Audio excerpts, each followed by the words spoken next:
dakle, utakmica, svi su očekivali od nas da ćemo proći, mi smo na kraju to i odradili.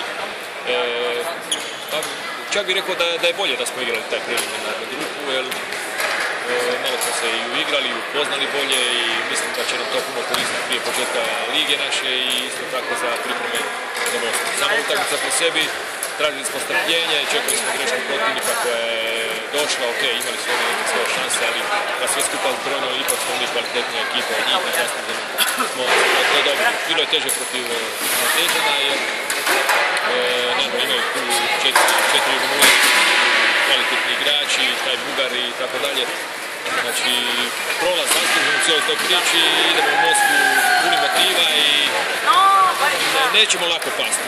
Uvjeren sam u to, jer u ovoj ekipi ima puno unutrašnje snage koju ćemo u najtežim trenucima znati pokazati. Vjerujem da je Dina glavni favorit u Moskvi i da će se dobro potjekati protiv i protiv Belgijana.